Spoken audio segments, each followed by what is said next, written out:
አሚን መልቲሚዲያ ፕሮዳክሽን ባለ ጭንብሎ ልብ አንጠልጣይ ታሪክ ክፍል 13 ተራኪ ረዚቃ መሐመድ።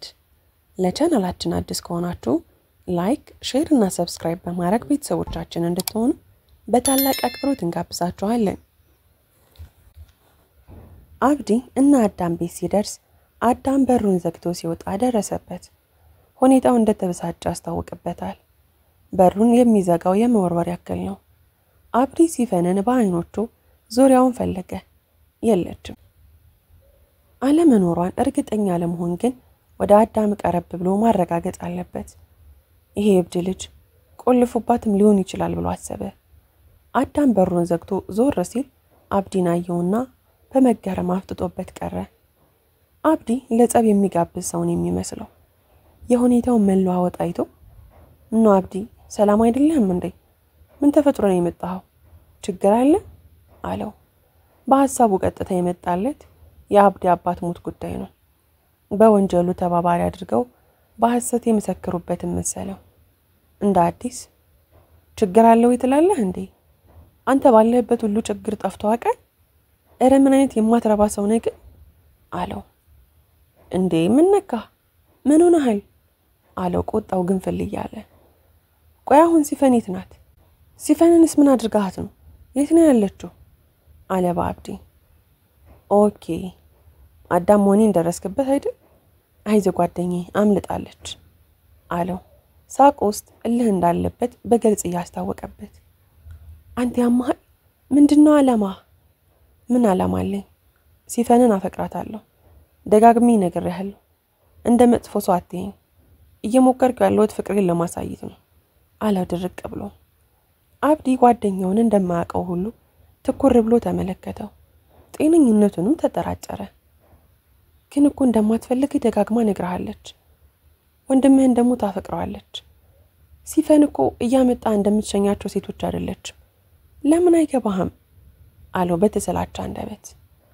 ድንገት እኮ ነው ከእጅ ያመለጠችው። እኔና እሷ እየተፈቀርን ነበር እኮ። ድንገት ወንድሜ በመሃል ባይገባብን አለ በቁጭት። አዳም ደጋግሜ ሲፈንን ጠይቄያታለሁ። ኤዶምን ከማንም ጋር አታወዳድረው። ላንተ ደግሞ አንተ ባሰብከው መንገድ ተሰምቷት እንደማቅ ደጋግማ ነግራኛለች። እባክህ በገዛ ወንድምህ ቅናት አይደርብህ። አንተ ስለ ፍቅር ምንም የምታውቀው ነገር የለም። ብታውቅ ኑሮ የምታፈቅራትን ልጅ በዚህ መልኩ ጸጸት ውስጥ ልትከታታ ትጣደፍም ነበር። ፍቅር ያላዚያም አዳም እልህ ነው።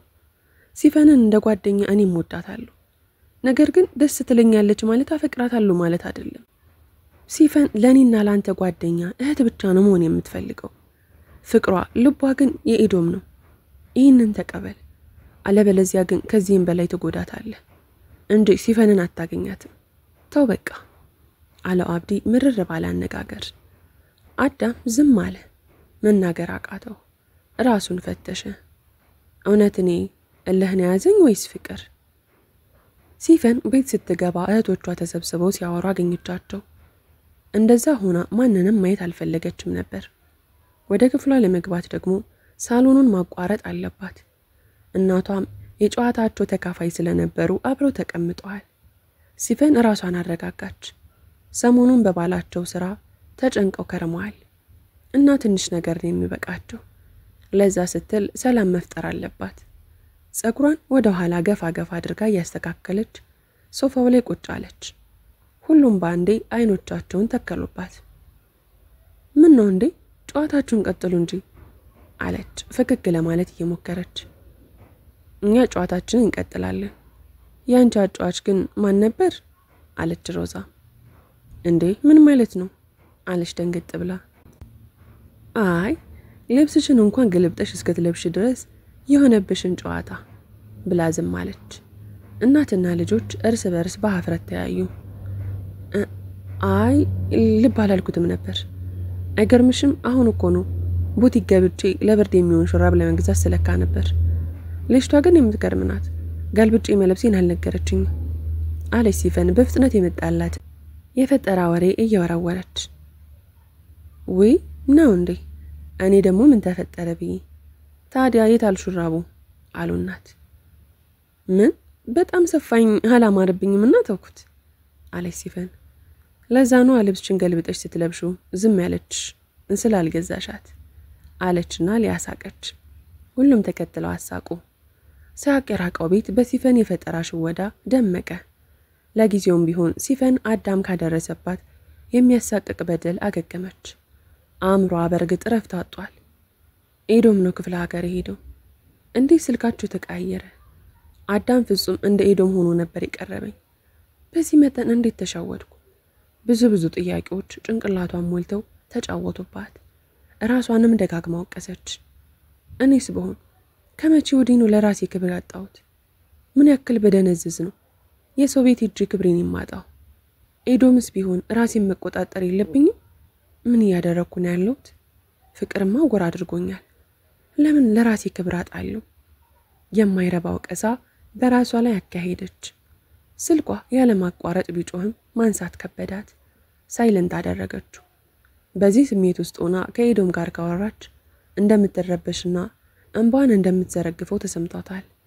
ስልኳ መጥራቱን አላቆመም። እሷም ደግሞ አታነሳም። ኤዶም ከሄደበት ሲመጣ ቤት ለመግባት እንኳን አልፈለገም። የሲፈን ስልክ ያለ ማንሳት ሊያሳበደው ደርሷል። እንኳን ቤቱ ገብቶ ሊቀመጥ ቀርቶ እናትና አባቱን እንኳን ከመንገድ ነው የተለያቸው። የተሳፈሩበት መኪና ልክ የነ ሲፈን ሰፈር መግቢያ ጋር ሲደርስ ነበር የሚሄድበት ቦታ አለ ብሎ ተሰናብቷቸው ወረደው። አባቱ ቢደናገራቸውም እናትየው ግን ገብቷቸዋል። ወይ ልጄ ቀልቡ ሁሉ ሲፈን ጋር ነው፣ ፈጣሪ ጠብቀው ብለው በልባቸው ሸኙት። አይምሮ እረፍት አጧል። ሆነ ብዬ ስልኬን ቀይሬ መስሏት ይሆን? በጭራሽ። ግን እሱን አዳም የኔን ስልክ እስካላነሳ በምን ታውቃለች? ካወቀችስ በአዳም ስልክ ስደውል አንስታ አታናግረኝም ነበር? ይሄማ ሌላ ነገር አለው። ምን ሆናብኝ ይሆን? በአባቷ ምክንያት ተናዳ ሲሆን እሱ ደግሞ አልፏል። ከዚህ በኋላ ፍርዳቸውን እንደሚጠብቁ አውቃለች። ኦፍ ሲፈን ስልክ ማንሳት ነበረብሽ እያለ የነ ሲፈንን ሰፈር ተጉዞ ግቢያቸው ጋር ደረሰ። ከምሽቱ 12 ሰዓት ተኩል ነው። ገና ነው አለ ለራሱ። እናም በሩን አንኳኳ። ከትንሽ ቆይታ በኋላ በሩ ተከፍቶ ዘበኛው በምን ፈለክ አይነት አፈጠጠበት። ትህትና የጎደለው አስተያየቱ ቢያናድደው በተረጋጋ መንፈስ ይቅርታ ወይዘሪት ሲፈን ትኖራለች አለው በጥርጣሬን ከገረመሙ በኋላ። አለች ብሎ ተገትሮ ቀረ። እሺ ተጠራልኛለህ እባክህ፣ በስራ ጉዳይ ላወራት ፈልጌ ነው አለው በትህትና። ትንሽ ያለ ምንም ቃል ከቆየ በኋላ ቅር እያለው እዚው ጠብቅ ብሎት በሩን በላዩ ላይ ዘግቶበት ተመለሰ። ከቆይታ በኋላ ሲፈን መጣ። ፊቱ ገጭ አለች። ነጭ ቢጃማ ለብሳ በላዩ ላይ ፒንክ ፎጣ ጣል አድርጋለች። ጸጉሯ ወደ ኋላ ሰብሰብ ተደርጎ ተይዟል። ፊቷ ላይ ጭንቀት ነገር ቢነበብም ውበቷ ግን ልብን ይሰርቃል። ለቁጣ ያዘጋጀው ቃላት ተበታትነው ጠፉበት። ጭራሽ ያልፈለጋቸው እርጥበቶች አይኑ ላይ መንጠባጠብ ጀመሩ። ዝም ብሎ ብቻ በእይታ ሊቀጣት ሞከረ። ኤዶ ምን ነው እዚህ ድረስ ብላ መቀጠል አቃታት። እሷም የቀኑ ሁኔታ አንድ በአንድ መጥተው ተደቀኑባት። እዚህ ድረስ ሲፍ እንዴት ነው ነገሩ አለና መልሶ ዝም አለ። ማለቴ ብላ መልሳቶቹ ለምን አልደወልክልኝም ማለት አጉል ነገር መነካካትን የሚሆንባት። ለጊዜው ዝም ማለቱ እንደሚሻላት አሰበች። ሲፍ ስልኬን ቤት ረስቼው ነው የወጣሁት። ምናልባት ደውለሽ ከሆነ ከአዳም ጋር የሞባይል ቀፋችን መመሳሰሉን ታውቂ የለ? ጠዋት ቸኩዬ ለካ የሱን ነው ይዤ ሄድኩት እና ይህንን ደግሞ ያወቅኩት አክስቴ ጋር ደርሼ ስልኬን ቻርጅ ሳደርግ ነው። እና አዳም መሆኑን ሳውቅ ላብድ ነበር የደረስኩት። ለሱ ብደውል ይጠራል አያነሳም፣ ላንቺም ብደውል አታነሽም። በጣም ነበር የተጨነቅኩት። ይበልጥ ደግሞ የፈራሁት አብዲ ጋር ስደውል እሱም አጥጋቢ ምላሽ ሳይሰጠኝ ስልኩን ዘጋብኝ። አንድ ቀን ከከተማ ብጠፋ ምን ተፈጠረ ብዬ እንዴት እንደሆንኩኝ እኔ ነኝ የማውቀው። ግን በሰላም ነው አላት አይናዩናን በስስት እያየ። ሲፈን በዝምታ አእምሯን አሰረች። ምክንያት ፍለጋም ተሯሯጠች። ሲፍ ችግር አለ አላት እየተጠጋ። አይ ምንም ችግር የለም፣ ደውዬልህ ነበር። ደህና መሆንህን ነግረኸኛል እኮ በቃ። ከዛ በኋላ ደግሞ እኔ በአባቴ ጉዳይ ላይ ነበርኩ። አለችው። አይ አይደለም፣ እየነገርኩሽ እኮ ነው፣ ስልኬ ተቀያይሮ ነው አላትና መልሶ ያናገረሽ አዳም ነው። ቆይ ግን ምን አለሽ አላት በጥርጣሬ። ምንም አላለኝም፣ ደህና ነኝ፣ አክስቴ ጋር ነኝ፣ እሷ ጋር እየሄድኩ ነው፣ ስመለስ እንገናኛለን ነው ያለኝ። አንተን ተመስሎ ስላወራኝ አልጠረጠርኩት እና ደግሞ አንተ በአዳም ስልክ እንደምትደውል በምን አውቃለሁ? የአዳምን ስልክ እንደማላነሳ ደግሞ ታውቃለህ። በቃ ተረጋጋ አሁን አለችው በጭንቀት ሳይታወቃት እየጮኸች። ኤዶም ስላስቆጣት እየተጸጸተ ወደ ራሱ አስጠግቶ አቀፋት። በቃ የኔ ፍቅር፣ የኔ ቆንጆ፣ ጥፋቱ የኔ ነው። በቃ ፍቅር ተረጋጊልኝ። ምን ላድርግ? የራቅሽኝ ሲመስለኝ ላብድን የምደርሰው። ባላይሽ እንኳን ድምጽሽ ያስፈልገኛል። ደህና ነኝ የሚለውን ድምጽሽን ስሰማ ደህንነት ይሰማኛል። እወድሻለሁ ሲፍ አላት። በስሜት ደረቱ ላይ ውሽቅ አለችለት። ሳታውቀው እንባዋ በጉንጯ ላይ አልፎ ኮለል ሲል ተሰማት። ጸጸት አቃጠላት። በኤዶም እቅፍ ውስጥ ሆና አዳምን ረገመች። ሲፈን በኤዶም እቅፍ ውስጥ ሆና ሙቀቱ ተሰማት። የተለየ መረጋጋትና ሰላም እየተሰማት ከነገሮች ሁሉ ሰውሮ የሚያስቀራት የሚያበረታት እቅፍ፣ ጠንካራ እቅፍ። ለአክስቱ ዝግጅት ሲባል የተቀባው ሽቶ ጠረኑም ተመቻት። ያለችበት ቦታ ለጊዜው አስረሳት። ኤዶም ከቁጣ በርዶ ሲፈንን ደረቱ ላይ እንደለጠበ አፍንጫውን በፀጉሯ መሃል እያርመሰመሰ ሽታውን መማክ ጀመረ። የፍቅሩን ኃይል የሚገልጽበት መንገድ እያነሰበት ተቸገረ። ለሲፈን የሚበቃት ይሆን? ኤዶ በቃ እንደምን ያደረከኝ እንደሆነ ተመልከት ብላ በኤዶም ዙሪያ የተጠመጠመችውን እጆቿን አላቃ ራቅ አለችው። ኤዶም በደከመ እይታ እያስተዋላት መፍራት ጀምራለች። ደሞ ሊጀምረኝ ነው ይሄ ሽንፈቴ ብላ ከራሷ ጋር ተነጋገረች። ኤዶም በቃ ወደ ቤት ሂድ፣ ማሚ ድንገት ልትወጣ ትችላለች፣ ነገ እንገናኛለን እሺ አለችው። እሺ ግን እኮ ልክ አይደለሽም፣ ፊትሽ ላይ የማየው ነገር ይረብሻል። አዳም በእኔ ስልክ ደውሎልሽ ነበር፣ ነገር ግን በትክክል ምን እንዳልሽ አላውቅም። ምክንያቱም በግልጽ አልነገርሽኝም። ወንድም የሚያስቀይሞሽ ነው አላት በጥርጣሬ። ልትሰማኝ የፈለክ አይመስለኝም። ምንድነው? ቆይ ምንድነው እንደዚህ ያሳሰበ? አዳም ልክ ያልሆነ ነገር ቢናገረኝስ ምን አዲስ ነገር አለ? እሱ ቆይ ትክክል ነገር ተናግሮ ያውቃል እንዴ ብላ ቆጣለች። እሺ በቃ ትናደጅብኝ፣ እሄዳለሁ፣ አንዴ የመንገዴን ብቻ ብሏት ፈገግ አለ። ሲፈን ፈገግ ለማለት እየሞከረች መቼም አትሸነፍም አይደል ብላ በመጠጋት የልቡን አደረሰችለት። እሱም እጇን ያዝ አድርጎ በመሳም ተሰናበታት። ሲፈን በዚህ መንገድ ከኤዶም ጋር ከተለያየች በኋላ ወደ ግቢዋ ስትመለስ እህቷ አሊያ ቆማ ስታያት እንደነበር አስተዋለች። ምንድነው ተደብቀሽ ስታይ ነበር አለቻት፣ እንደማፈርም እንደመቆጣትም ብላ። በጣም ቆንጆ ነው አለች የሳቀች። ስርዓት ይኑርሽ፣ ሂጂ በቃ አለቻት። ሊያ እየሳቀች ወደ ሳሎን ያየችውን ለእህቶቿ ልታጋራ ፈጠነች። ሲፈን ስለገባት ልታስቆማት ተከተለቻት። ግን ስትደርስ በከፊል አውርታ ጨርሳለች። እህቶቿ ምን አሳፈረሽ በሚል ሳቁ። ሲፈን ሳትቀመጥ ወደ ክፍሏ ገባች። የእህቶቿን ሁኔታ ቶሎ ረሳች። ሐሳቧ በሙሉ ኤዶም ጋርና አዳም ጋር ሄደ። ወደፊት ምን ሊፈጠር ይችላል የሚለው ሐሳብ ጭንቅላቷን አዞረው። አዳም በዚህ ሁኔታው ከቀጠለ አብዶ ያሳብዳታል። ከነሱ አካባቢ እንዳትርቅ ትታ የማትተው የኤዶም ፍቅር አለባት። ምርጫዋ ከባድ ነው። ወይ በድፍረት ከኤዶም ጋር በመቀጠል በወንድማማቾች መካከል መግባት፣ አለበለዚያ ኤዶምን በማስቀየም ከሁለቱም መሃል ራሷን በመውጣት ከነሱ መሰወር። ግን እንዴት? ፍቅሯስ? ኤዶምስ? የልቧስ ጥያቄ። ኤዶም ቤት ሲገባ ቡና ቀራርቦ እራት ተዘጋጅቶ እሱና ወንድሙን ጥበቃ ላይ ነበር። እናትና አባት መንትዮቹን እኩል ቤት ሲገቡ አብሯቸው ቢጫወቱ ደስ ይላቸዋል። ነገር ግን ሁሌም በአዳም በኩል አይሳካም። የነሱ አጫዋች ትዕዛዝ አክባሪ ኤዶም ነው። ሰብሰብ ብሎ መጫወቱ ድሮ ቀረ። አዳም ከመጎርመሱ በፊት፣ ከጎርመሱ በኋላ አዳም ተቀይሯል። ከወንድሙ ጋር በመልክ ብቻ እንጂ በጸባይ ተራርቀዋል። አዳም ደጁን የሚወደው ብዙ ጓደኞች አሉት፣ የሴትም ይወንድም። የተለያዩ ፍቅረኞችም ነበሩት። ብዙ ሴቶች ላይ በፍቅር መቀለድ ደስ ይለውም ነበር። በአንጻሩ ኤዶም የእናትና አባቱ ታዛዥ ልጅ ነው። እስካሁንም ድረስ እነሱ እንዳይቀየሙ ሁሉንም ነገር እሺ ከማለት ሌላ ቃል አያወጣውም። እናት ኤዶምን ሲያዩ ደስ አላቸው። ሲቆይባቸው ተጨንቀው ነበር። እሱን ሲያዩ ምግቡንም ቀረብ አድርገው እየበሉ መጫወት ጀመሩ። አዳም ስላስለመዳቸው ያው ሲመጣ ይበላል ብለው ነው የሚያልፉት። እየተጫወቱ ስለነበራቸው የክፍለ ሀገሩ ቆይታ ሲያነሱ ሲጥሉ ሰዓት ሄደ። አዳም ከሚጠበቅበት ሰዓት ሲያልፍ እናት መጨነቅ ጀመሩ።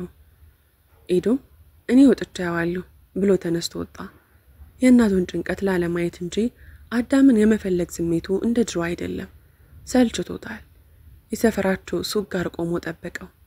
በመጨረሻ ከርቀት እየተወላገደና እየተራመደ ሲመጣ አየው። ሰክሯል። ኤዶም ተበሳጨ። ይህንን ድርጊቱን አንድ ጊዜ ነበር ያየው። ድጋሚ በዚህ መልኩ ሲያዩ ደስ አላለው። አጠገቡ ሲደርስ አዳም በስካር መንፈስ ይሰድበው ጀመር። ወንድሜ፣ ጠላቴ፣ ልትፈልገኝ መጣ? አንተ እኮ አጭበርብረህ በላኸኝ። አሁን ደግሞ ከኔ ምንድነው የምትፈልገው? ብሎ ጮኸበት። የሚያውቃቸው የሰፈር ሰዎችም ቆም አሉ። ምንድነው የምትቀባጥረው? አፍን ዘግተህ ወደ ቤት እንግባ አለው። ማነህ አንተ? እኔም ቤቴን የምትመራኝ? ዞር በል እንዳትነካኝ። ስልክህን ያዝ። ይሄ የማይረባህን ስልክህን ውሰድልኝና የራሴን ስልክ ስጠኝ። ከዛ ዞር በል አንተ ቀማኛ አለው እየጮኸ። የምን ቀማኛ ነው ያማህል እንዴ? ብሎ እየጎተተ የቤታቸው በር አደረሰው። ልቀቀኝ፣ ሰክሯል ብለህ ነው አቅም የምታሳይ? አፈርን የማስበላ ከፈለኩ አንተ ቀማኛ አለው ደግሞ። ምንድነው ቀማኛ? አፍህን አትክፈት አለው ኤዶም። ቀማኛ ነህ፣ ሲፈንን ቀማኸኝ። ሲፈን የኔ ነበረች አለው። ኤዶም በፍጥነት አፉን ያዘው። ዝም በል አንተ፣ ሰው ይሰማል። በስካር መንፈስ የምትናገው ነገር ነገ ይቆጭሃል። ልቀቀኝ። ሲፈንን ከኔ ወሰድካት ግን አትችልም። መልሼ ወስዳታለሁ ታያለህ። አፍህን አትክፈት። ያንተ ያልሆነ ነገር አይደለም። በቃ በግድ የሚሆን ነገር ይበቃሃል። እንዴት በወንድም ትመቀኛለህ? ሲፈን እንደፈለክ እንደምታደርጋቸው ሴቶች አይደለች። በቃ እልህን ተው አለው ጎትቶ እያስገባው። አያይ ተሳስተሃል። በኃይልማ እንደማያዋጣኝ ያሳየዋት አልነገረችም? ዛሬ አቅሜን አሳይቻታለሁ እዚህ ቤት ውስጥ እያለ አዳም በተደጋጋሚ ኤዶምን ለማብሸቅ ጮክ ካለና እናትና አባት እየወጡ ግቢ ውስጥ የሚጎተቱትን ልጆቻቸውን ተመለከቱና ተሯሯጡ። ኤዶም አዳም የተናገረውን ሲሰማ አበደ። ኃይለኛ ቦክስ ሰነዘረበት። እትጌ ጽጌ በጩኸት እሪታቸውን አሰሙ። ኤዶም መሰንዘሩን አላቆመም፣ ባሰበት። አዳም ራሱን ሊከላከል ሞከረ፣ ግን አልቻለውም። መሬት ላይ ወደቀ። አባት ዱላ ይዘው በመምጣት ኤዶምን ትንሽ እንቁጣ አድርገው እንዲያቆም በቁጣ ጮሁ። ኤዶም መሬት ላይ ተኝቶ የሚንፈራፈረውን ወንድሙን ረግጦት ወጥቶ ሄደ። እትጌ ጽጌ እንዲመለስ ተማጸኑት። ኤዶም በጣም ከፋው። በንዴት ዝም ብሎ ወደፊት ገሰገሰ። አይነጋ የለምና ነጋ። የምሽቱ ሁኔታ እትጌ ጽጌን አላስተኛቸው እንዳለ የአዳም አባትም ደጋግሞ እንደተብሰለሰሉ አዳም እያንኮራፋ ኤዶምም ወጥቶ እንደቀረ ነጋ። ጠዋት ላይ ሁሉም አርፍደው ነበር የተነሱት። እትጌ ጽጌ እስኪ በጤናው እናናገረዋለን ብለው ከባላቸው ጋር በተማከሩበት መሰረት አዳም እስኪነሳ ጠበቁት። ኤዶም አብዲ ጋር ማደሩን ስለተረዱ ሐሳብ ቀሎላቸዋል። የጸባቸው መነሻ ከአዳም ማታ ሲለፈልፍ እንደተረዱት ሲፈናት። ይህንን በመረዳታቸው ክፉኛ አዝነዋል። መንትዮች ፍላጎታቸው ይመሳሰላል ሲባል ሰምተዋል። በእነ አዳም ላይ ግን ከመልክ መመሳሰል ውጪ እስከዛሬ ፍጹም የሚመሳሰል ነገር አላዩም። አዳም አስቸጋሪና ጉልበተኛ፣ የፈለገውን ከማድረግ የማይመለስ እንቢተኛ ነው። ኤዶም ደግሞ ሰው አክባሪ፣ ብዙም የማያወራ፣ ቤተሰቦቹን አክባሪ፣ ከቃላቸው የማይወጣ ትሁት ነው። ከስራ መልስ ወደ ቤት፣ ከቤት ወደ ስራ ከማለት በስተቀር ምንም አይነት አመል የሌለበት ነው። እስከዛሬም አዳም የተለያዩ ሴቶችን በፍቅር ሰበብ እየቀረበ ሲያሳዝናቸው የቆየ ነው። እትጌ ጽጌ እንኳን የሚያውቁት ቤት ድረስ የምትመጣ ምስኪን ልጅ ነበረች። ለምነው ፈቃደኛ ሳይሆንላት ሲቀር እትዬ ያውቋት ስለነበረ ቤት ድረስ በመምጣት እንዲያማልዷት ተማጽና ነበር። አዳም ግን የፈለገውን ቀድሞ አግኝቷልና ወደ ሌላኛዋ ለመሻገር ስለፈለገ የሷ ነገር እንደሰለቸው ያለምንም ሐዘኔታ በመንገር እርሽኝ ላይሽ አልፈልግም ብሎ አቃሉ አባሯታል። እትዬ ጽጌ ከነስማ ያውቋት ስለነበር የኢየሩስ ግፍ አንድ ቀን ያገኛል ብለውትም ነበር። ምናልባትም የግፉን ክፍያ በሲፈን ያገኝም ይሆናል። ክፍል 14 ይቀጥላል። ታሪኩን ከወደዳችሁት ላይክ፣ ሼር፣ ሰብስክራይብ ማድረጋችሁን እንዳትረሱ።